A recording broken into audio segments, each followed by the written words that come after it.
Innal hamdalillah nahmaduhu wa nasta'inuhu wa nastaghfiruh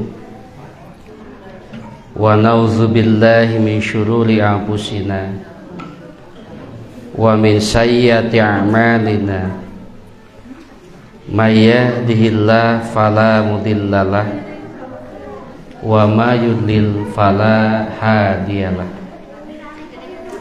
Asyhadu an la ilaha illallah wahdahu la syarikalah wa asyhadu anna Muhammadan abduhu wa rasuluh alladzi la nabiyya ba'da amma ba'du. Hadirin ikhwatu iman nu dimuliakeun ku Allah Subhanahu wa taala.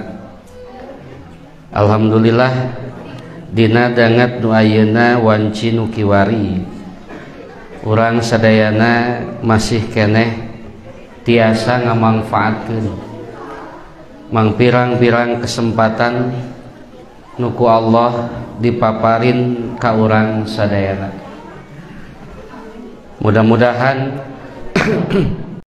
naon nu ku urang dimangpaatkeun dina dangat nu ayeuna jadi hiji catatan bikin nambih catatan kasayan amal urang sewang-sewangan. Hadirin ikhwati iman nu dimuliakeun ku Allah Subhanahu wa taala, terlepas dina qada jeung qadar Allah panginten.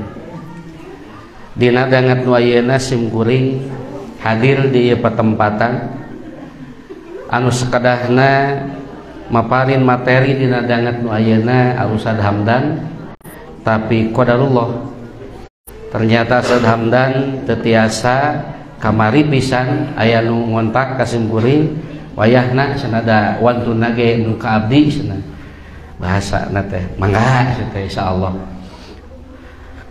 Nah maka anak itu panginten dina dangat nu ayeuna teu leupas dina persoalan qada jeung qadar Allah.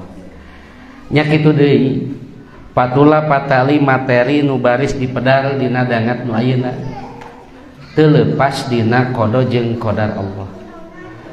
Tina hartos hiji mangsa bakal kaalaman ku urang masa-masa keemasan, hiji mangsa oge bakal kaalaman ku urang masa-masa kesuraman.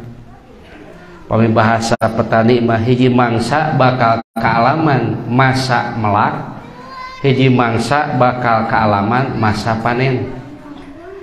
Ngantang tos panginten ketua cabang Persis nu ayeuna, ketua cabang pemuda Persis nu ayeuna eta teh kelebet masa melak atanapi masa panen gitu. Tah upami anu kanyataanana ayeuna keur masa melak nya wayahna kudu sagala dibabat beunang nu matak timbul ke kadituna lain jadi buah lain jadi hasil gitu. Wayahna nu ngaranna keur masa melak nya kudu capek wayahna benten jeung masa panen. Namun kadang-kadang di urang aya hiji panyakit nalika masa keur melak jeung masa keur panen. Salah sawios di antawis panyakitna di urang khususna di jamiah urang panginten hal ieu ka namina teh kaideuhan sarta acan ka dieu ngobrol panjang lebar sareng ketua PC Persis ogeningan hampir sami kasuistik di jamiah urang lain ngan sabatas di Pangalengan hungkul tapi di daerah-daerah sadari sami. Nu jadi persoalan di urang tujuan qasdun dina berjamiah keur naon dek ka mana. Ta ieu nu kadang-kadang tos di popohokeun ku kadar-kadar nu aya di jamiah urang. Salah sawios qasdunna naha qasdunna teh pikeun urusan duniawiyah atanapi qasdunna pikeun ukhrawiyah. simkuring yakin lamun qasdun berjam'iyah teh tujuanana keur ukhrawiyah moal aya istilah silih siku, moal aya istilah sieun kasoro, moal aya istilah lahan karebut batur moal. Justru nu aya mah nalika aya batur muncul boh di daerah mana wae, boh di jamaah, boh di cabang, lamun laras motivasi qasdunna keur ukhrawiyah bakal mulang tarima jeung ngucapkeun hatur nuhun. Nah bet aya bahasa hatur nuhun sabab kan tujuanna lamun keur lil ukhrawiyah mah tayalian kan keur nyebarkeun kahadean, menyebarkeun hasanah, nyebarkeun Quran Sunnah, kan ieu teh beban. Lamun nu ngaranna beban nyebarkeun Quran Sunnah hiji mangsa muncul aya kader anu daek nyebarkeun Quran Sunnah, kira-kira bakal kumaha karasana? Alhamdulillah katulungan aya batur nu bisa mentuang tanaga, ngurangan beban nu jadi kewajiban. Tapi lamun motivasina qasdunna keur dunyawiyah tong kaget nalika jumeneng muncul kader anu keur tujuanna memeres dianggapna pesaing tong kaget. Nah sabab motivasina geuningan ternyata ieu teu leupas tina naon nu ditakdirkeun diungkapkeun ku Rasulullah sallallahu alaihi wasallam. Nalika Rasul berkumpul jeung para sahabat, Rasul kantos tumaros, idza putihat parisu warum ayu qaumin antum.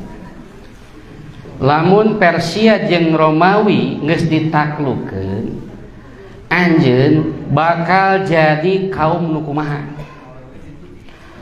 Ya, diantawis para sahabat nu wantun ngawalar patarosan ti Rasul Abdurrahman bin Auf. Abdurrahman bin Auf ngawalar naqulu kama amaronallah. Maka kuring bakal ngucapkeun sakumaha nu diparentahkeun ku Allah ka kuring. Hartosna sakumaha tina kaunggal dina surat Ibrahim. Walain syakartum la ajidanakum.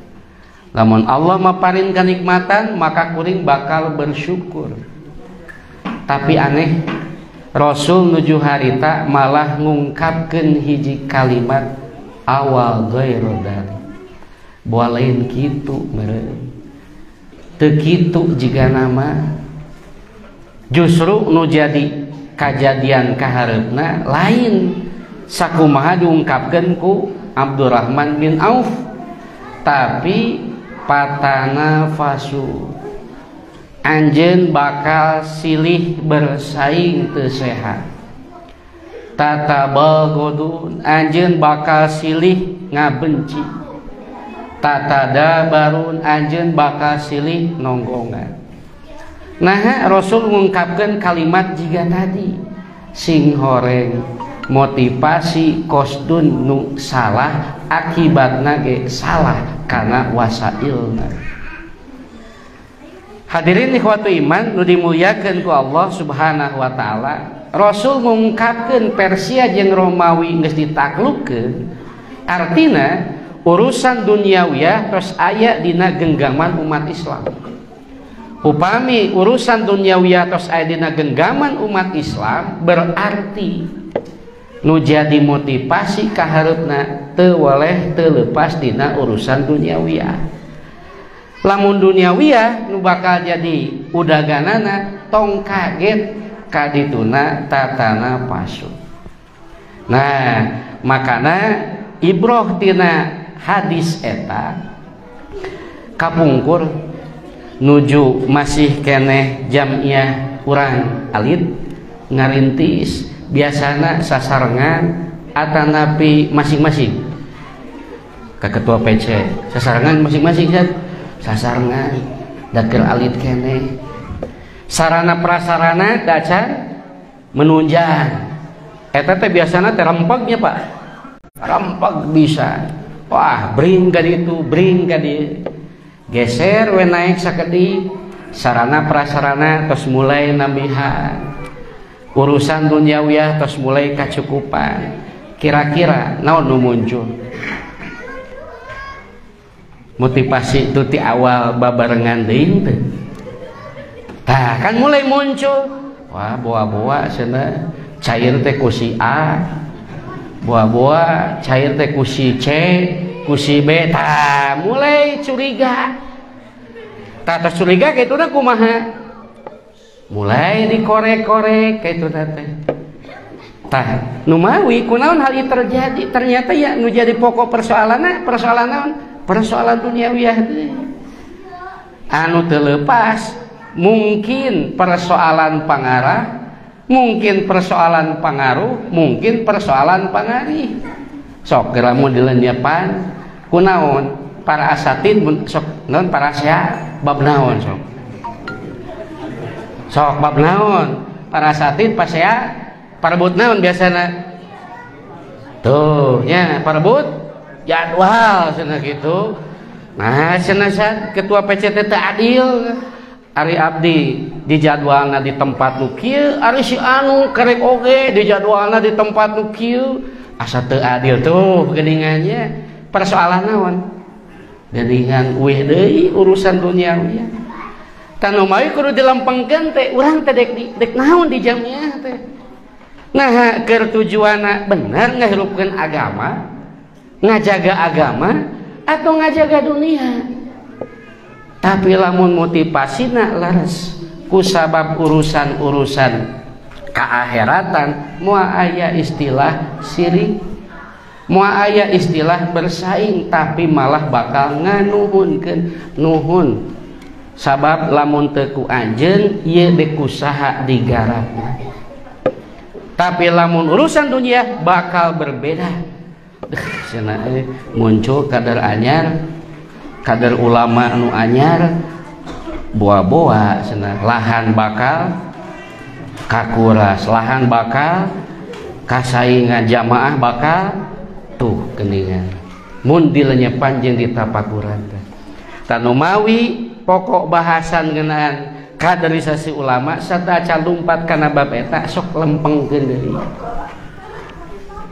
dek naon keur naon kumaha urang di jamiah tapi lamun ieu teh dilempengkeun kadituna bakal terus siga kitu teu aya istilah justru bahu membahu teu aya istilah saling membantu nu aya bakal muncul silih ngajatuhkeun sabab patula patali lapak jeung lahan nu bakal ngurangan nah mata dina persoalan non wae lamun ieu jadi motivasina hiji mangsa aya konflik moal jiga naon nu dialaman ku Abu Bakar jeung Umar kumaha Abu Bakar Umar kan kantos ngalaman perang dingin nalika Abu Bakar kantos cumarios anu eusi cariosana nyinggung Umar bin Khattab nalika eta Umar bin Khattab ngarasa jadi hate ku ucapan Abu Bakar bendu tah Abu Bakar rumasa migawe salah ngakibatkeun Umar bendu nya akhirna Abu Bakar pangheulana dek menta hampura ka Umar bin Khattab tapi dikajawan keneh ku Umar teu dibudian nalika eta Umar ge rumasa migawe salah duh geuningan dulur kuring dek menta hampura tapi ku kuring teu dibudian teu mustahil jadi hate wah ieu mah kuring nu salah antukna duanana mayun ka Rasul nalika dipayeuneun Rasul naon nu pertama diungkapkeun ku Abu Bakar jeung ku Umar Rasul kuring nu salah cek Abu Bakar lain Umar nu salah kuring nu leuwih salah kuring nu pangheulana leuwih dolim tibatan Umar patarosanana naon nu jadi motivasi nepi ka sadar jiga kitu naon nu diperjuangkeun nepi ka kitu sok kira ibu di rumah tangga upami ibu keukeuh alim eleh, si bapak kekeh hayang menang, bakal beres semua masalah. Moal, nabat moal. Pak kekeh, nu ieu kekeh embung salah, nu ieu kekeh hayang menang tuh gitu. Tapi lamun duanana rumasa, kuring nu salah hampura Pak. Cek si bapak nu salah hampura Bu. Kira-kira beres semua masalah teh? Gampang mereskeunana. Tapi lamun duanana kekeh, no neutre da moal beres-beres pikiran ge. Ngundang ketua PC, ngundang ketua PD, ngundang ketua PW, da kekeh keneh, beres moal. Dek nepi ka ketua pusat we ge, ketua umum mah beres. Nah, dapat kekeh. Tah ternyata mun diraut, ditapakuran, dilenyepan, sing goreng. Nu jadi persoalanana teu sadar kana naon nu jadi tujuanana. Tah hadirin ikhwatu iman nu dimuliakeun ku Allah Subhanahu wa taala, nu mawi ngeunaan hal eta nu kudu dilempengkeun sangkan urang betul-betul jadi ulama teh kahiji yakin yen ieu teh bagian dina takdir Allah. Tina harti yakin bagian dina takdir Allah sakumaha diungkapkeun dina hadis riwayat Ahmad, Rasul kantos nguningakeun takunun nubuwatu fikum masyaallah an takuna summa yarfa'uha ida sya'a an yarfa'aha. Geus berlaku masa-masa nubuwah di antara aranjeun sesuai jeung naon nuku Allah dikehendaki itu. Jadi artinya hiji mangsa kealaman masa nubuwah. Sabada nubuwah bakal kealaman masa khilafah, alamin haji nubuwah. Terus beki ka dieu bakal beki terus beki ngurangan. Tah nu mawi ayeuna timbul patarosan keur masa naon urang teh. Nah kalebet masa nubuwah tos teu zamanna. Nah kalebet masa khilafah tos teu zamanna. Nah kalebet masa naon? Nu jadi persoalan mah pikeun urang lain masa nubuwahna, lain masa khilafahna, lain masa mulkan jabariyana, tapi nalika aya dina masa eta urang dek kumaha eta intina. Takdirkeun ibu kaalaman masa nubuwah, ibu bade kumaha? Bapak kealaman masa nubuwah bade kumaha? Ternyata persoalan mah lain masa ka masana, tapi nu jadi persoalan mah kumaha menyikapi masana. Mun digampilkeun ku bahasa keur masa pahit, keur masa amis. Nalika keur masa pahit kudu kumaha menyikapi. Nalika keur masa pahit kudu kumaha menyikapi. Maka lamun bener menyikapina moal jadi persoalan sok sanajan masana keur masa pahit. Nah bet jadi persoalan sabab salah menyikapi. Bu, ari ibu jadi jeung si bapak kahoyong ibu sanes. Sareng caroge ibu nu ayeuna kahoyong ibu sanes, Bu. Kan? Kahoyong saha atuh lamun kahoyong ibu? Pak, bapak janten jeung si ibu kahoyong bapak sanes. Kahoyong da si ibu mah alimeun nya. Kahoyong saha? Tah, ieu salah satu contohna. Kadang-kadang teu nyadar urang. Nalika keur can jadi mah nu diudag-udag teh asapang alusna nya, Pak. Asapang ieuna we gitu. Asapang sampurnana we gitu. Tapi nalika geus jadi kumaha? Asapang gorengna sia teu. Nalika geus jadi masa panggorengna ningali tatangga? Tah, ningali mantan? Komo boa-boa menikana jeung mantan jigana mah gitu meureunna. Mulai muncul gitu aya kahayang jigana mah urang geus sanggeun nu ieu teh urang jadian we jeung nu mantan sim kuring bade naros Pak.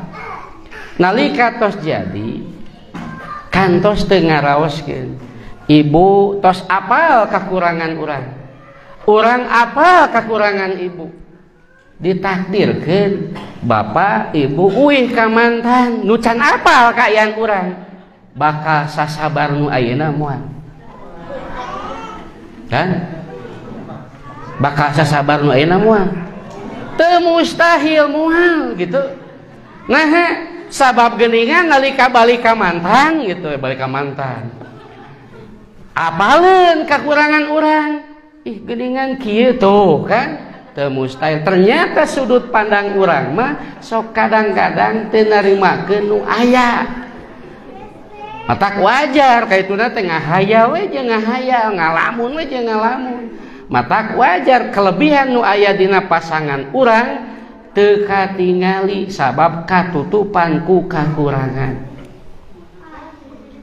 nu numpuk teh kurang jeung kurang we padahal aya keleuwihanana di antara keleuwihanana daek narima urang sakumaha ayana tah eta di antara cara menyikapi keur pait tapi lamun keur amis kudu kumaha teu taya lian alhamdulillah cenah pun bojo teh bager pisan nah ciri bagerna kumaha dibere sakieu teu protes dikurangan nuhun teu dibere hatur lumayan gitu we jeung kitu da padahal teh mah ngabatin teu ngarti na kitu teu ngarti we sinu jadi salah kita gitu ngan tempok we teh sabab apa karakterna lamun dipokeun bakal kumaha pipasean tah eta kaistimewaan nu teu kapanggih ku urang nu mawi wajar patula patali jeung hadis ieu teu weleh tetebi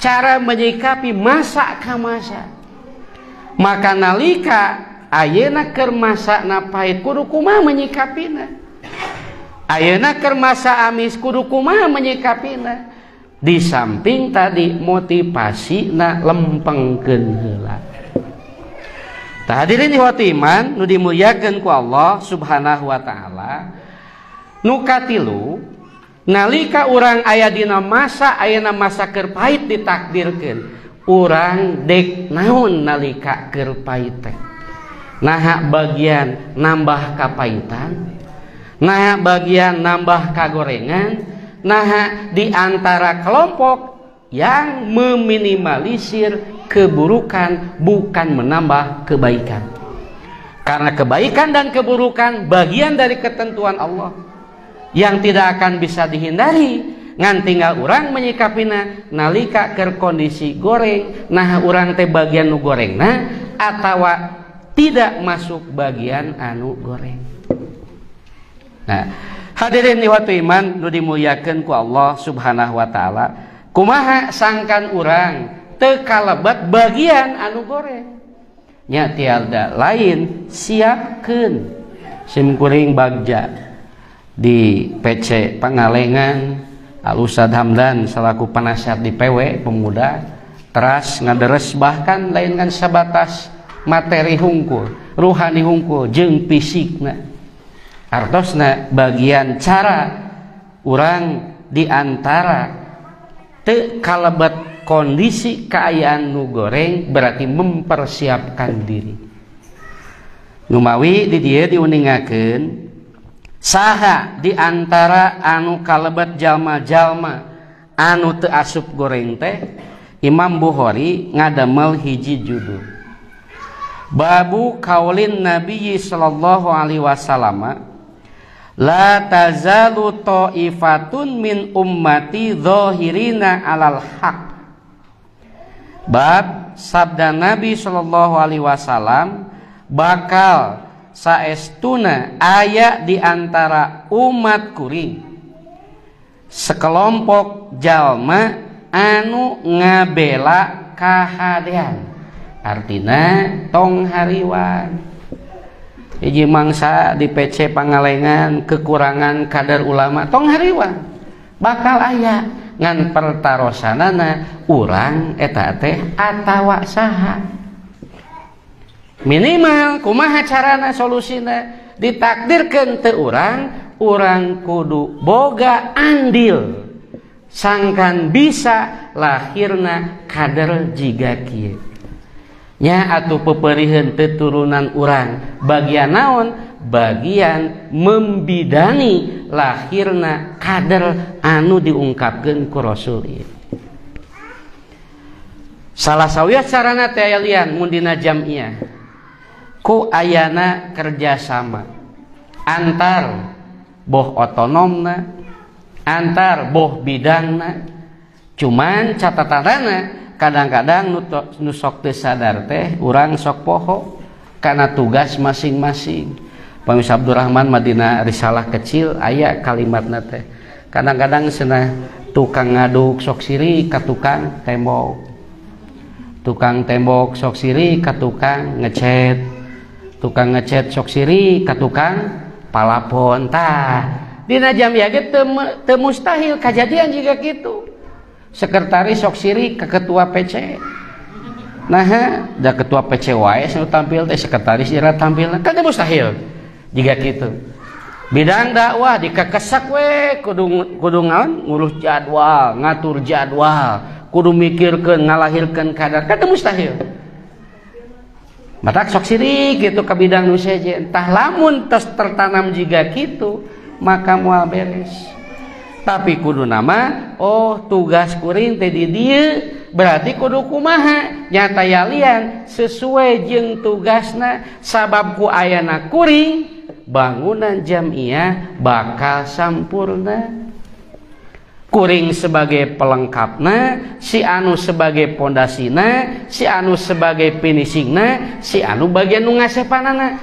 Lamun sadar karena tugasna masing-masing, moal aya istilah cek sunaon pacoro kokot. Nah, terjadi pacoro kokot teu sadar karena tugasna masing-masing. Nu akhirna nu hiji hayang dirawu, nu hiji hayang ditinju. Tuntuna kumaha? Teu beres gitunya. Nah, ada pada tinggalkeun. Eta diantawisna. Tanya kitu deui persoalan ieu berarti urang kudu sadar kana kemampuan diri urang sewang-sewangan. Nu jelas urang boga prinsip andil kebaikan dalam terwujudnya sebuah kebaikan yang besar. Aya nuku tanagana, aya nuku hartana, aya nuku pikiranana, tah timbul patarosan. Bu, lamun ibu di persistri tanaga teu gaduh, harta teu boga, pikiran teu bisa mikir, kinten-kinten aya andil kebaikan, aya cara berbuat kebaikan, hoyong andil di dalamna, aya teu bu carana? Bisa tidak bu? Kedah bisa, harus bisa. Punten, upamina ya contoh konkret, ngabangun masjid, ngabangun madrasah, tanaga teu boga, harta teu boga, komo mikiran mah, komo ngaarsitekan mah, nya ada kemampuan lagi saaya-aya patarosanana. Bisakah orang ini berbuat andil kebaikan di dalamnya? Bisa tidak pak? Bisa. Kumaha carana? Cenanya minimal kumaha we lah minimalna. Tah geuningan minimal atuh ngaduakeun sangkan beres. Minimal kan gitu. Atau minimal tong ngahalangan. Karek ge kerder dibangun jol ketua PCN nama kieu dah gitu. Diganggu, akhirnya kumaha beres moal bangunan. Aku nama kumaha saling support, peperihan atau teu bisa mantuan ku tanaga, teu bisa mantuan ku materi, teu bisa mantuan ku pikiran. Kumaha tong ngaganggukeun we sina jongjon. Naon esena? Andil kebaikan bukan itu. Kebaikan bukan? Kebaikan. Seperti apa yang diungkapkan oleh Imam Muslim. Di saat Abu Dzar bertanya ke Rasulullah, salah satu di antara kebaikan paling mudah dan paling rendah, kantos Abu Dzar, ya Rasulullah, fa indo ubtu an ba'dil amal, saur Abu Dzar teh. Rasul sana lamun kuring teh lemah tinu amal-amal nu disebatkeun tadi mah nu pangluhurna nupang modalna pang hesekna pang beratna aya keneh cenah kahadean aya kumaha cenah cukup takupu syaraka adinnas sodako anjeun cicing anjeun nahan diri tina kagoreng patutan kabatur bagian kahadean tuh geuningannya berarti Pak Bu calik hungkul ge kahadean sanes calik hungkul ieu Pak tuh kahadean saur saha Pak calik di masjid jeung calik na balong hade mana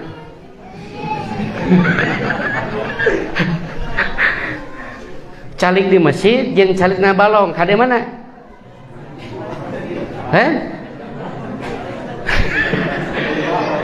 di balong gigireun masjid nah ada balong yang masjidan masjid aya balongan balong yang masjidan itu kan secara dohir mah cenah dalus kana di masjid calik unggulnya Pak bari nunutan bari ngobrol gitu nya tuh matak mending ngobrol di masjid atanapi mending ngobrol di balong tuh geningannya sing horeng calik unggul ge bakal jadi kahadean lamun kumaha waktu jeung tempatna tepat kumaha waktu jeung tempatna tepat taya lian berarti kudu waktuna pas tempatna pas bakal jadi kahadean ngan sabatas calik unggul Bapak calik di masjid bari nunutan ngupingkeun pangaosan bari nunutan ngupingkeun pangaosana tah tetap bakal dianggap hadenya Pak dibandingkan tuh jeung nu di luar sasi luar di dieu gitu jeung nu di luar bari teu ngaos ngan sabatas ngagosip mending mana Pak mending mana sok mending calik bari nunutan dinu pangaosan gitu benernya tuh mun ibu-ibu ngagosip di luar teh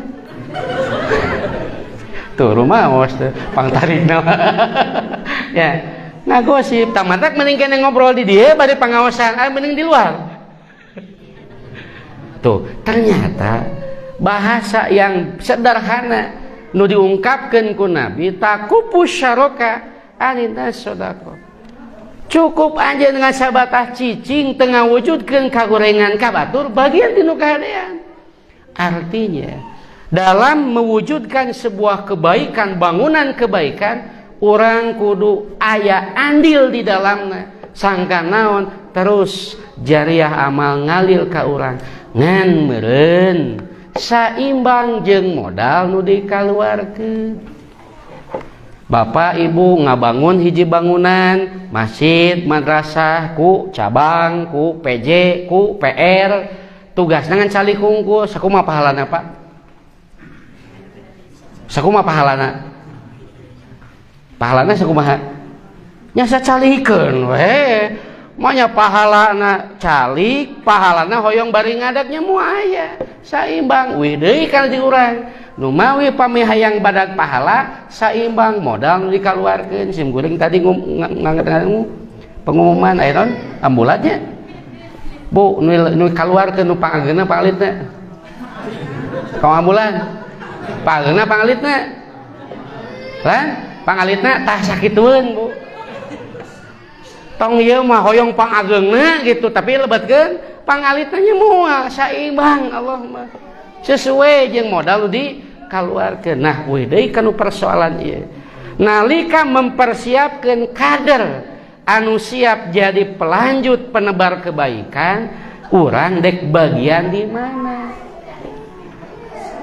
numawi kunaon diungkapkeun tina Bukhari la tazalu taifatun min ummati dhahirina alal haq bakal senantiasa aya di kelompok umatku anu senantiasa membela kebenaran artina anu membela kebenaran teh urang di mana ya ditingali turunan Unu Jaradi ditingali incu Unu Jaradi peperieun Unu Jaradi atuh sumbang-sumbang keur mempersiapkeun kader minimal bahwa yang lahir kader ulama itu dari lahir rahim kita Tapi lamun ngan sabatas penonton kumaha tah?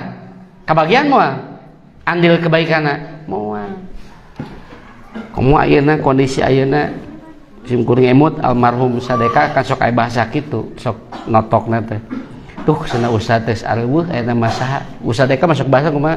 Di dinya nu kudu jadi mah tong nyuyuk kasaha tuh. Artina urang nah urang bagian didinya mun teu jadi bagian didinya kudu bagian mana? Nah melahirkan atawa mantuan bidan nu ngalahirkeun. Teu bisa mantuan bidan ngalahirkeun kumaha? Atuh pepeudihan teu bisa mantuan bidan ngalahirkeun, atuh calik we. Takadah seueur saur keur batur sangkan lancar terwujudnya kebaikan. Jadi satu kebaikan juga. Nah, hadirin iwatu iman nu dimuliakeun ku Allah Subhanahu wa taala, tak kebiasaan Imam Al-Bukhari ku kecap la tazalu taifatun min ummati dohirina alal haq itu nu kumaha cenah alal haq teh dijelaskeun di tafsiran ku anjeunna wahum ahlul ilmi nya maranehna teh ahli ilmu. Hal ieu diperkuat dina hadisna la yazalu nasun min ummati dohirina hatta ya'tiyahum amrullah wa hum dohiruna. Tadi kebiasaan Bukhari mah gitu. Tong baca judulna hungkul tapi hadis-hadis di awal sampai ka teh kudu diawas. Eta teh saling menjelaskan. Nu dimaksud alal haq teh nu mana? Nu dimaksud dohirina teh nu mana?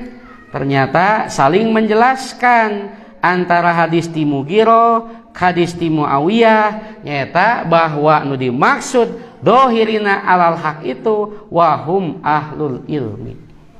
Eta kelompok-kelompok nu bakal jadi generasi pelanjut kebaikan, penebar kebaikan teh. Diperkuat dina kalimat hadis terakhir ti Muawiyah kuring kantos ngadangu Nabi sallallahu alaihi wasallam bakal senantiasa aya di kalangan umat kuring sekelompok jalma nu negakeun perintah agama Allah teu ngabahayakeun maranana nyaeta jalma nu ngadustakeunana jeung menyelesihina justru datang dumasar kana ketetapan Allah sementara mana tetap kitu. Ya mudah-mudahan ketua PC ayeuna meureunnan bagian tinu ieu teu bagian oge bagian nu ngabidanina meureunnan kitu. Teu bagian nu ngabidanina bagian nu ngadukung bidan sangkan lancar ngalahirkeunana tah. Tinggal milih urang aya di bagian mana. Nu salajengna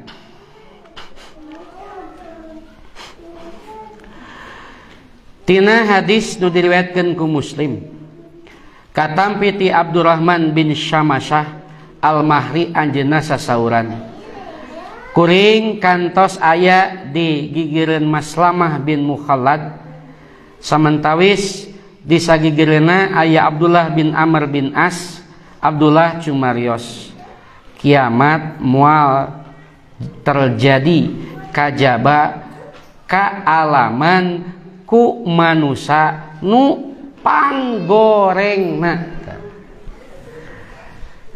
Bapak bagian ieu teh rumaos atuh ayeuna kiamat teh Pak. Kan saur hadis kiamat tidak akan terjadi kecuali teralami oleh manusia yang paling buruk. Hartosna meureun lamun di cabang Pangalengan masih keneh aya jalma-jalma nu saloleh bakal terjadi moal kiamat. Ku ningali dohir mah moal. Nah, sabab bakal terjadina di kalangan jalma nu paling buruk. Mereka lebih buruk daripada kalangan jahiliyah. Tidak berdoa kepada Allah dengan sesuatu kecuali tolak atas mereka. Kemudian saat itu Uqbah bin Amir datang, maka Maslamah berkata, "Wahai Uqbah, dengarlah apa yang dikatakan Abdullah." Uqbah berkata, "Ia lebih tahu.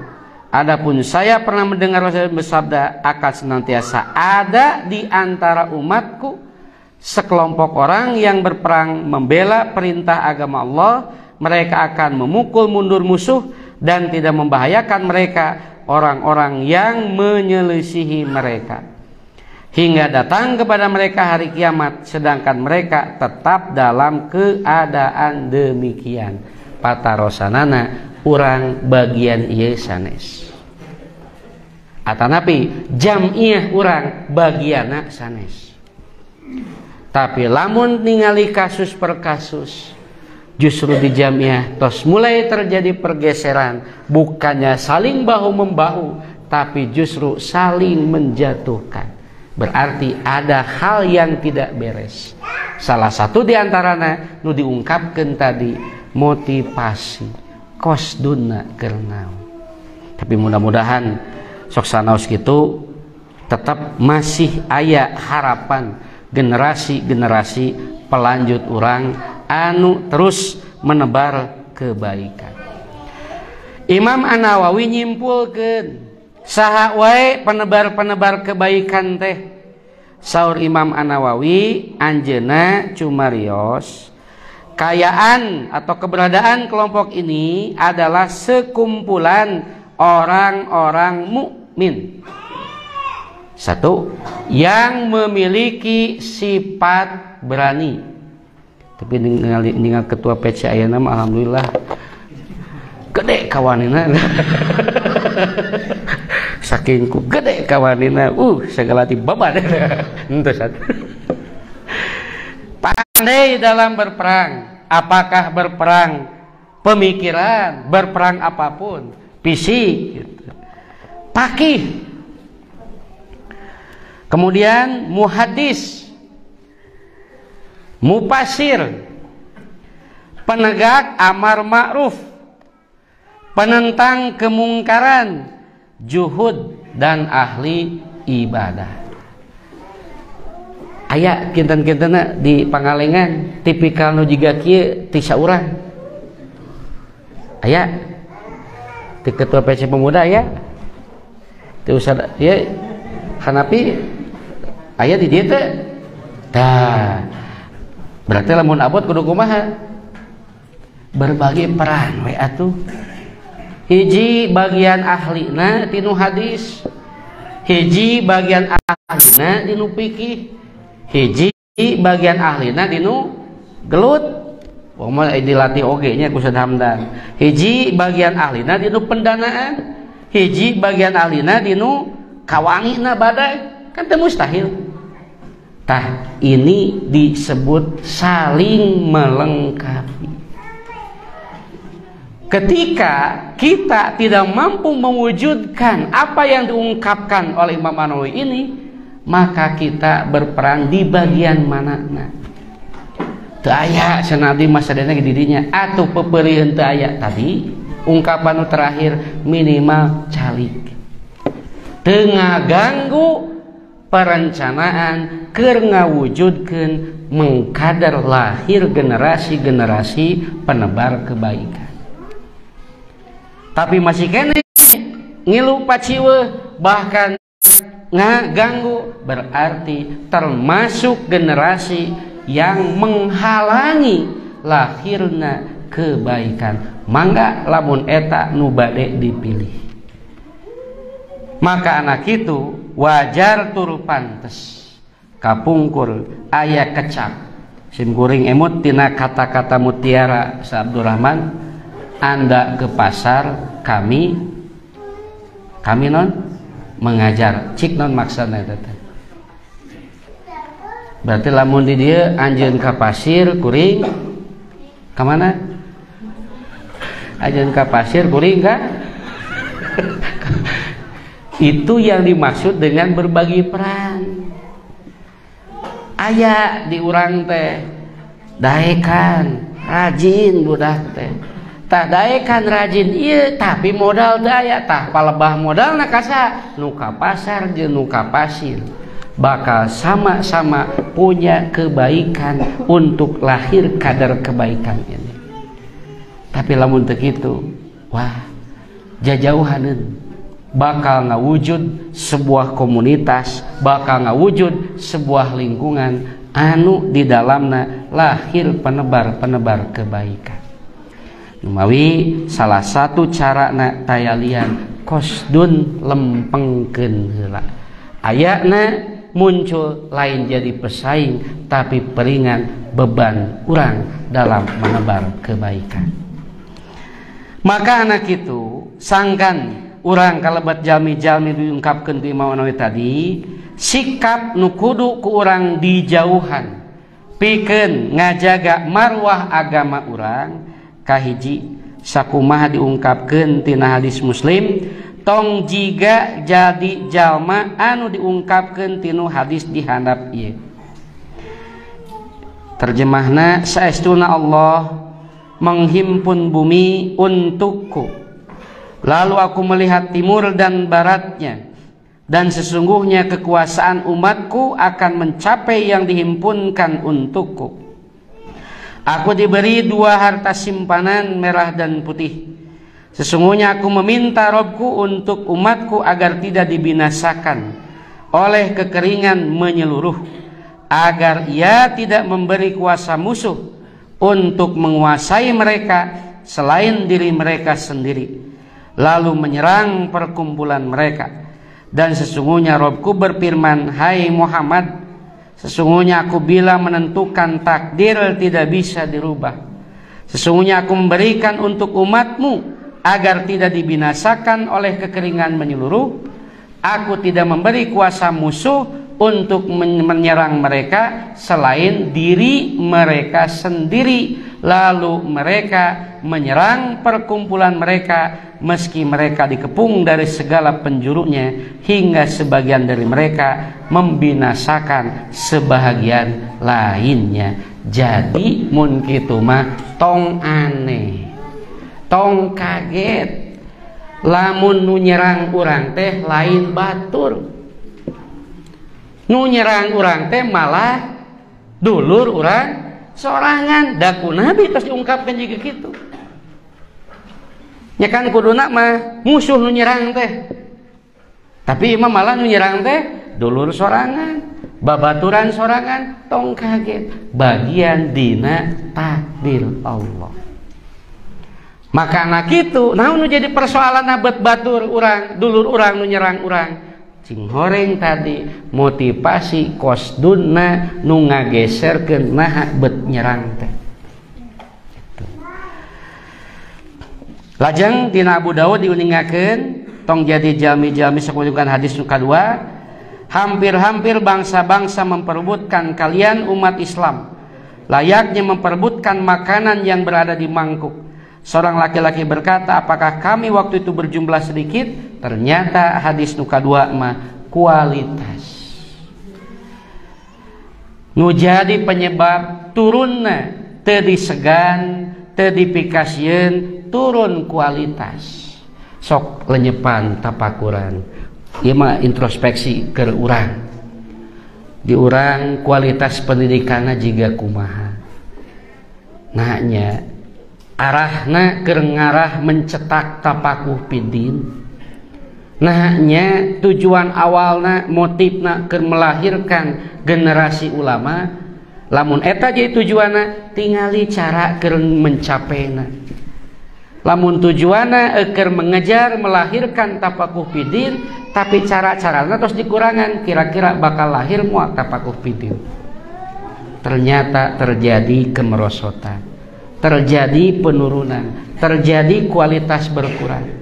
Ternyata ini faktornya apa? Yang menjadi faktornya karena tersimpangkan dengan urusan-urusan materi, yang akhirnya tujuan awal menjadi tidak jadi tujuan pokoknya. Salajengna maka wayahna urang kudu sakumaha diuningakeun dinu hadis riwayat Muslim, la taqatu wala tadabaru wala tabaghadu wala tahasadu wa kunu ikhwanan kama amarakumullah. Poma anjeun satu sama lain tong saling mutuskeun hubungan, satu sama lain tong saling nonggongan, atau minimal ketika ditanya ngajawab, digerowan jawab tong ieu mah ditanya anger we noyod berarti aya naon. Janganlah kalian satu sama lain saling membenci. Janganlah kalian satu sama lain saling mendengki, tetapi jadilah hamba Allah dalam suasana bersaudara. Tah nu namina saudara sakumaha diungkapkeun ku Rasul nalika haji wada. Punten Bu, Ibu nalika ningali kekurangan nu aya dina caroge ibu teras didongeng-dongengkeun ka batur kinten-kinten kumaha Bu? Baik buruk Bu? Buruk. Padahal Nabi mengungkapkeun saestuna harta anjeun, kahormatan anjeun, darah anjeun haram keur diganggu kajaba illa bil haq ku cara nu haq. Berarti menjatuhkan kehormatan orang dengan tujuan untuk mencibir, dengan tujuan untuk non bahasa kayak itu nate sangkan kakuasai kurang termasuk perkara yang haram. Tah nutos teu sadar kadang-kadang urang ge jiga kitu. Teu mustahil teu sadar dongengkeun ku urang teh. Tapi tujuannya kalau tujuannya untuk memberikan solusi kenapa tidak? Tapi kalau tujuan ngan sabatas me aya batur we ngewa, me aya batur we sangkan tanaga keur ngagulingkeun, tah eta beda. Berarti itu yang dimaksud oleh Nabi, yang termasuk kategori haramun. Padahal Nabi dengan tegas kuduna sangkan ngawujud hiji kahadean mah kudu saling mendukung, saling bahu membahu. Nukatilu, jadilah orang-orang yang berkualitas sebagaimana berkualitasnya pasukan Nabi nutos pada uningan. Selama satu perjalanan 1 bulan musuh tos sararieun nu jadi patarosanana nah musuh beutsieun. Ternyata karena berkualitas. Contoh perbandingan, ibu ditakdirkeun atanapi bapak ditakdirkeun aya pertandingan masak, tapi lawan ibu nyaeta Chef Yuna. Apa Bu Chef Yuna? Pertandinganna ngalawan Chef Yuna, sasasih deui. Kumaha perasaan ibu? Kumaha perasaan ibu? Gegebegan, sieun, atanapi naon? Gede kawani. Sieun saacan bertarungnya, wajar teh. Nah, sabab nu disanghareupan ku urang saha yang berkualitas. Mata wajar kunaon kecap ti Nabi bahwa kuring nalika dek nyerang hiji perjalanan sabulan perjalanan musuh geus salarieun. Sabab berkualitas patarosana ayeuna pemuda Persis ngabring dek ngubrak ngabrik cik musuh sarieun teu. Eta ngabongkar ieu gitu ngabongkar naon kesesatan atau kumaha kadon malah di heotan atau malah di jebewan. Berarti tanda tanya karena diri, oh urang teh teu berkualitas. Tapi kamu suge teu sieun, malah kadon di jebewan hareupeun urang deui. Tah jadi patarosan. Maka konsekuensinya jika ingin disegani dan juga ditakuti tayalian tingkatkeun kualitas. Boh kualitas diri, boh kualitas jam'iyah. Terakhir dah sekedap deui beres. Wihkeun deui sok introspeksi. Sim kuring yakin Ustadz Hamdan maparin materi langkung ti kieu. Naon nu dijugikeun mang pirang-pirang hadis, mang pirang-pirang ayat, tos sabaraha persen ngawujud amal. Sok tapakuran deui. Tos sabaraha persen nu ku urang geus diwujudkeun tina keseharian urang. Sok tapakuran deui. Maka ku cara jiga kitu insyaallah urang kalebet jalmi-jalmi di samping menjadi pelanjut ulama, maka urang ge bakal jadi mujahid jam'iyah. Boh di pemuda, boh di persis, persistri, boh pemudi. Nah, hadirin ikhwatu iman nu dimuliakeun ku Allah Subhanahu wa taala, mudah-mudahan sok sanaos naon nu didugikeun kirang payus jeung kirang merenah tayalian sumping tina kabodohan diri sim kuring nyalira. Hapunten nu kasuhun rupina sakitu nu tiasa kapihatur. Aqulu qauli hada wa astagfirullaha li wa lakum. Wassalamualaikum warahmatullahi wabarakatuh.